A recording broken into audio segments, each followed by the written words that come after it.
तो उससे फिर डिलीट कर देना। वो तो कर देंगे। ओम जगदाधार सर्वदेष्टान धात्रे नमः। ओम जगदाधार सर्वदेष्टान धात्रे नमः। ओम जगदाधार सर्वदेष्टान धात्रे नमः। सच्चिदानंद भगवान की जय। सत्य सनातन धर्म की जय। सतगुरुदेव भगवान की जय। वैराग्य प्रकरण सर्ग नंबर 23। श्री राम जी बोले कि हे मुनीश्वर, जितना स्थावर जंगम जगत दिखता है ये सब नासरूप है। स्थावर माने जो स्थायी है, जैसे पेड़, और जंगम माने चलते फिरते। हाँ, चल अचल। जो भी संसार में चल अचल दिखता है वो सब कैसा है? नाश। चाहे चल हो चाहे अचल, कुछ भी स्थिर नहीं है। जो खाई थी वह जल से पूर्ण हो गई, और जो बड़े जल से भरे हुए थे समुद्र दिखते थे वे खाई रूप हो गए। जो सुंदर बड़े बगीचे थे वे आकाश की तरह शून्य हो गए, और जो शून्य स्थान थे वो सुंदर वृक्ष होकर वन में दृष्टि आने लगी। जहाँ बस्ती थी वहाँ उजाड़ हो गया, और जहाँ उजाड़ था वहाँ बस्ती हो गई। जहाँ गढ़ थे वहाँ पर्वत हो गए, और जहाँ बड़े पर्वत थे वहाँ समान पृथ्वी हो गई।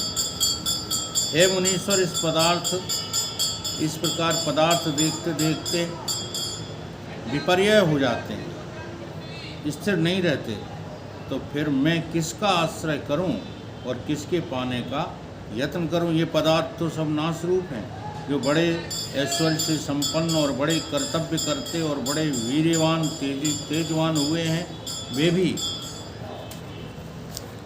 मरण मात्र ही हो गए। तो हम शरीकों की क्या जो है वार्ता है? सब नाश होते हैं, तो हमें भी एक बड़े घड़ी में, एक पल में चले जाना है। हे मुनीश्वर, ये पदार्थ बड़े चंचल रूप हैं, एक रस कदाचित नहीं रहते। एक क्षण में कुछ भी हो जाते हैं और दूसरे क्षण में कुछ हो जाते हैं। एक क्षण में दरिद्री हो जाते हैं, दूसरे क्षण में संपदावान हो जाते हैं। एक क्षण में फिर जीते दृष्टि आते हैं और दूसरे क्षण में मर जाते हैं, और एक क्षण में फिर जी उठते हैं। इस संसार की स्थिरता कभी नहीं होती। ज्ञानवान इसकी आस्था नहीं करते। यहाँ पर जो है इस पूरे ब्रह्मांड को क्षण भंगुर कहा गया। अब इतना ही तुम विचार लो कि हो गया भजन। इतना भी हम लोग नहीं विचारते। जब क्षण भंगुर है तो इस क्षण भंगुर को पाने में क्यों लगे पड़े हो?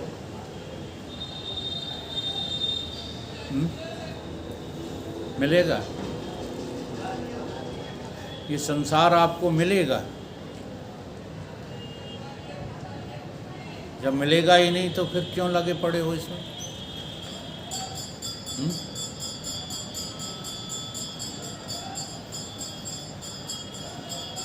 एक क्षण में समुद्र के प्रवाह के ठिकाने मरुस्थल हो जाते हैं, और मरुस्थल में जल के प्रवाह हो जाते हैं। मुनीश्वर, इस जगत का आभास स्थिर नहीं रहता। जैसे बालक का चित्त स्थिर नहीं रहता, वैसे ही जगत का पदार्थ एक भी स्थिर नहीं रहता। जैसे नट नाना प्रकार के स्वांग धरता है, वैसे ही जगत के पदार्थ और लक्ष्मी एक रस नहीं रहती। कभी पुरुष स्त्री हो जाता है और कभी स्त्री पुरुष हो जाता है।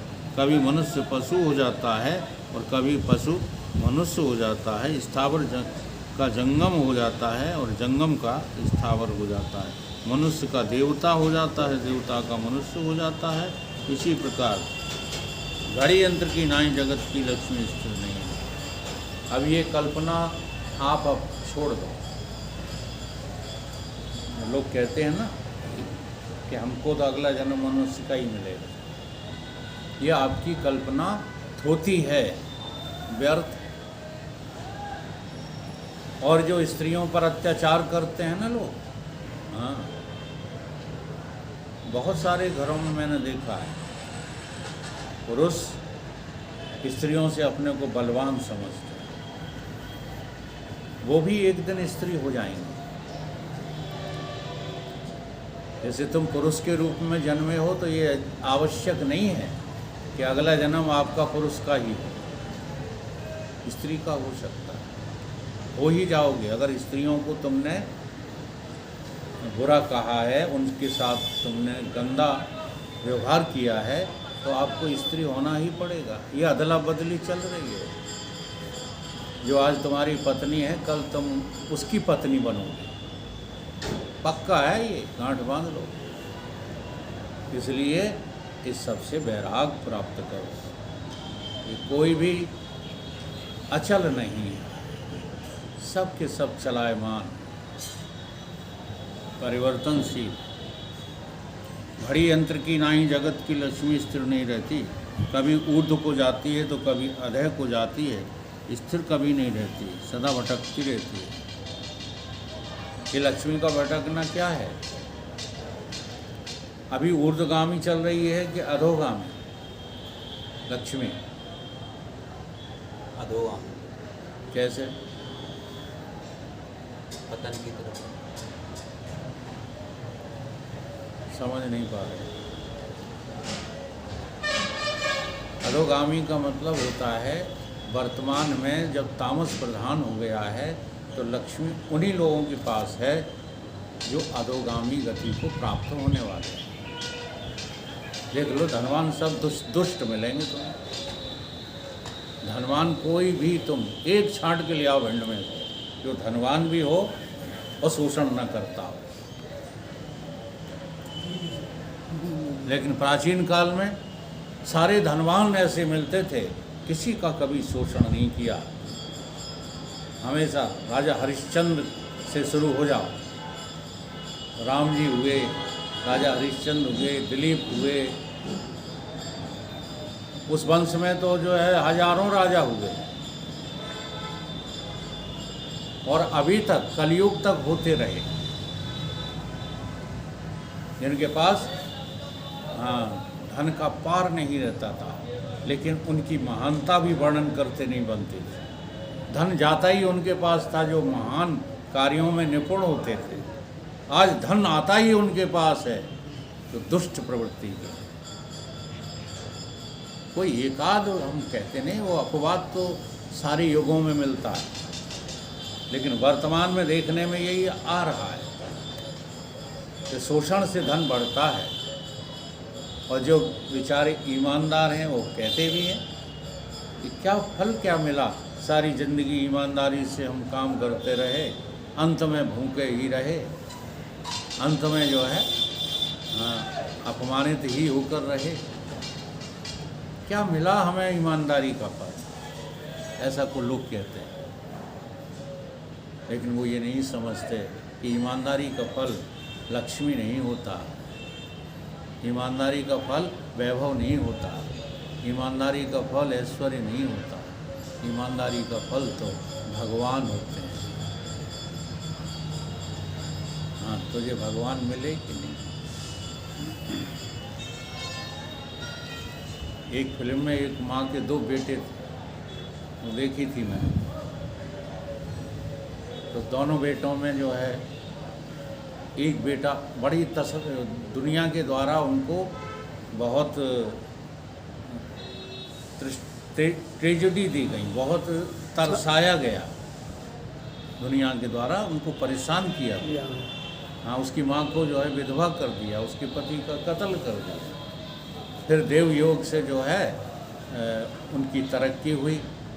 तो एक बेटा तो बहुत धनवान हो गया, अथाह संपत्ति आ गई, लेकिन किस जरिए आ गई? दुराचरण, शोषण की जरिए आ गई। और दूसरा छोटी सी पुलिस की नौकरी में लग गया। अब एर कीर का साथ नहीं होता, तो दोनों भाइयों में जो है आपस में विवाद होता ही है। जब सिद्धांत अलग अलग होते हैं तो एक माँ की कोख से जन्मे हुए भी बालकों में कभी पट नहीं सकते। सब जगह उदाहरण है, नहीं पटे तो विवाद हो गया, विवाद हो गया तो बंटवारा हो गया, बंटवारा हो गया तो बोला वो जो धनवान था, ऐश्वर्यवान था, कि चल माँ, ये तुझे क्या रोटी देगा, तू मेरे साथ चल। इससे पहले एक वार्तालाप हुई। उन्होंने कही मेरे पास ये है, मेरे पास वो है, घोड़ा है, गाड़ी है, वैभव है, ये है, वो है। तो छोटा वाला कहता है मेरे पास ये कुछ नहीं, लेकिन मेरे पास माँ है। क्या है? माँ। तो कौन महान हुआ? माँ वाला। जिसके पास। फिर माँ ने भी निर्णय लिया कि नहीं, हमको ये वैभव ऐश्वर्य नहीं चाहिए।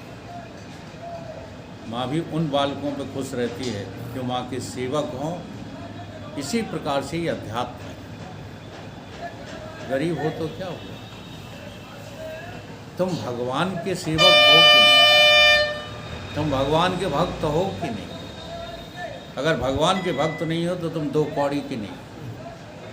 चाहे जितनी संपदा हो, चाहे जितनी दौलत हो, चाहे जितना वैभव हो, चाहे कुछ हो तुम्हारे पास, अगर तुम भगवान की तरफ नहीं चल रहे तो दो कौड़ी के नहीं।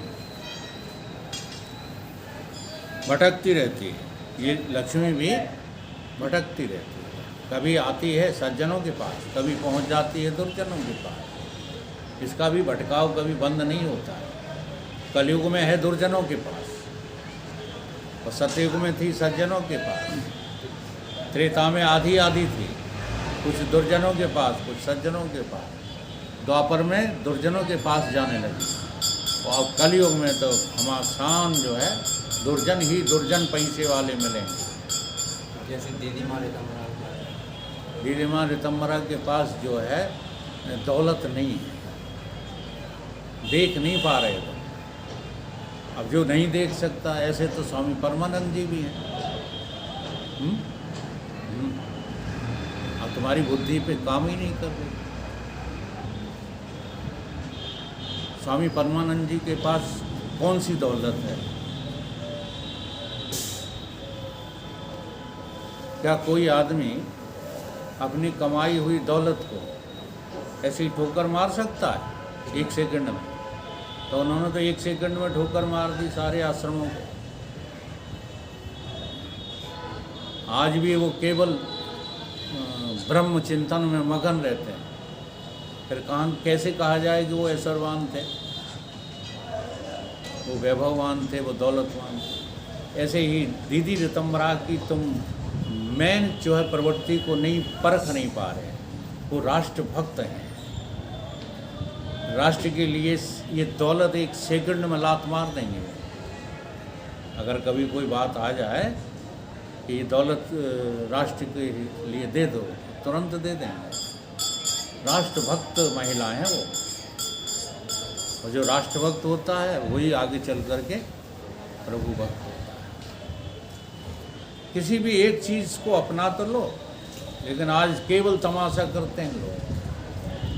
राष्ट्रभक्ति भी लोगों के पास है थोड़ी। रितम्बरा के अलावा एक आध और गिना दो हमें राष्ट्रभक्त, कोई नहीं। जो बनते थे वो भी अब नहीं है।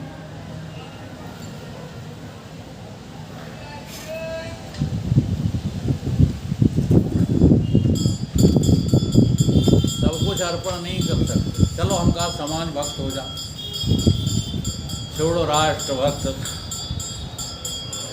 भगवान भक्त नहीं बन पा रहे, समाज के ही भक्त हो जा, वो भी नहीं हो पा रहे। तुम समाज में अपनी श्रेष्ठता के लिए दान करते हो, घोष कर लो। जैसे अभी कोई संगठन, ठाकुर संगठन आ जाए तो हाल चंदा निकाल लोगे तुम, ठीक? और तुम्हारा संगठन नहीं है तो तुम्हारे पास पैसे नहीं निकलते। तो वो नहीं है, उसकी बात नहीं कर रहा हूँ। तुम समाज के भक्त हो जाओ, समाज के लिए अपना सब कुछ अर्पण कर दो। कर रहे हो, दे दो समाज को सब कुछ। तो सब यहाँ पर धोखेबाजी चल रही हैं और कलयुग है। यहाँ लक्ष्मी भटक रही है। भटकती तो हमेशा से रही, लेकिन अब कुछ ज़्यादा ही भटक रही है।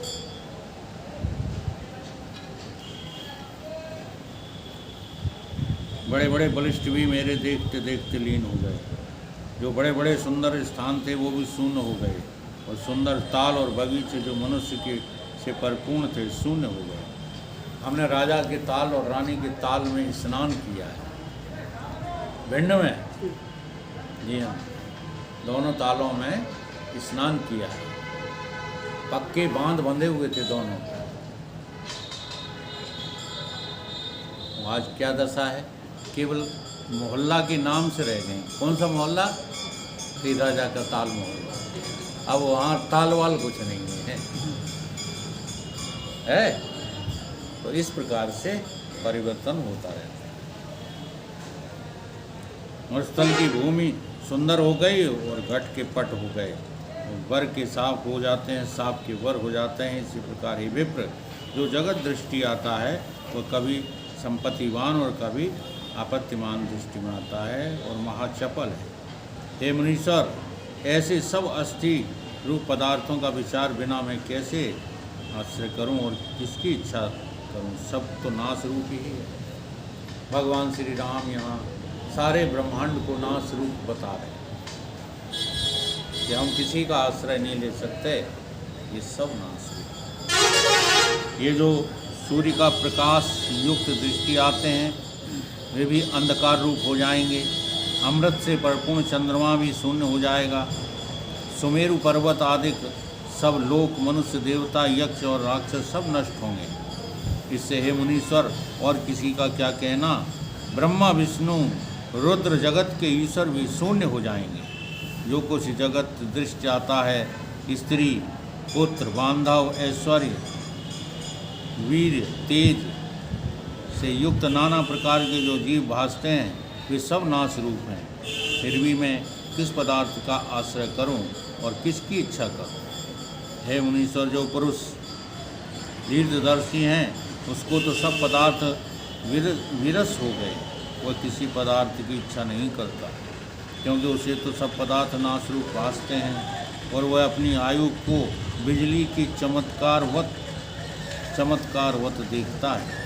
जिसको अपनी आयु की प्रतीति होती है तो किसी की इच्छा नहीं करता। बिजली चमकती देखिए, कितने सेकंड लगते हैं, बस ऐसी ही तुम्हारी आयु है। इस ब्रह्मांड में तुम्हारा शरीर कैसा है? बिजली की आयु, बिजली की चमक के बराबर। लेकिन तुम इसे बड़ा दीर्घकाल समझ करके और दुष्प्रवृत्तियों में भोग रहे हो। ये अक्ल पैदा करो भाई। ये बुद्धि क्यों पैदा नहीं हो रही? अभी जियोगे, जबकि शास्त्र कह रहा है क्षणभंगुर है ये, क्षणभंगुर जीवन की कल प्रात को जाने के लिए न खेली। अगर इसकी क्षणभंगुरता तुमको नजर आ जाए ना, तो आत्मा की जो है बृहदता तुरंत पकड़ में आ जाएगी।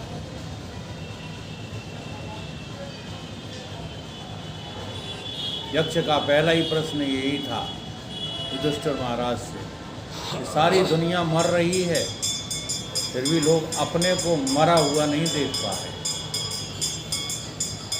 एक बार तुम अपने को मरा हुआ देख लो तो अमृत तो तुम्हारी मुट्ठी में, लेकिन नहीं देख पा रहे।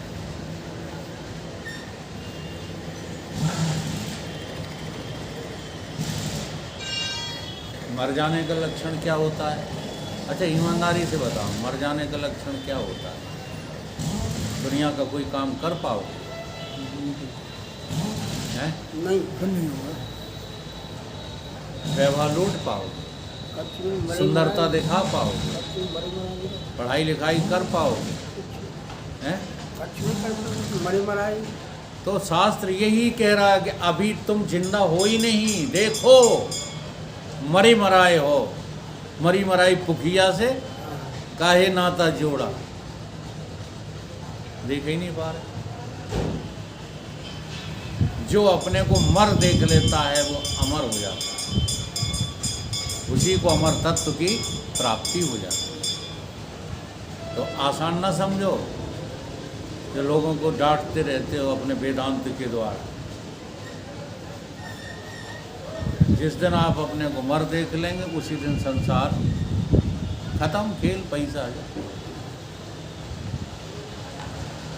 कोई संसार नहीं है। किसी के दद्दा का कक्का मामा चाचा पिता पुत्र नहीं है। मर देख लो।